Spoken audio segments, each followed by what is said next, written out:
everyone has their own view on what wood to use in the pizza oven, and as far as I'm concerned, like whatever is available. This big branch fell out of my white gum trees, and so that's the wood that we're going to use in the pizza oven today. We're not going to worry about hardwood. Yes, hardwood's great, but I use whatever's on hand. I live on land, and you know, whatever the land provides. When I'm ready to, you know, start the fire in the pizza oven, it's just a quick roam around the property, pick up twigs, bark, leaves, whatever, you know, is gonna be good for kindling.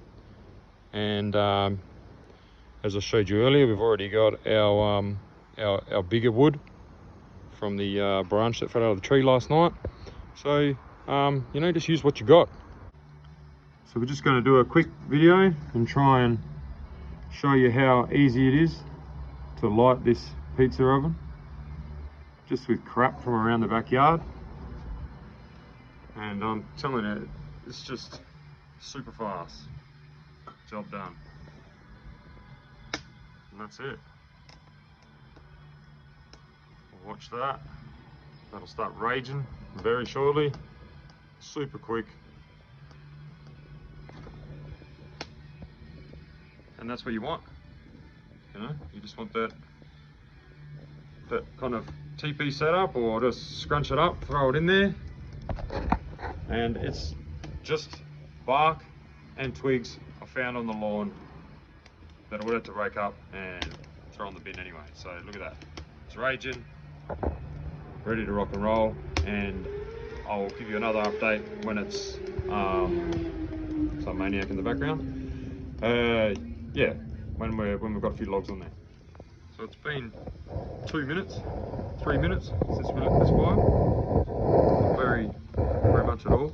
I closed the door slightly and just kind of slide the door.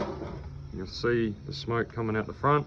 It's not what we want, so we use the door, close the door, and just leave a bit of a breather, and then the smoke starts to travel up the flute.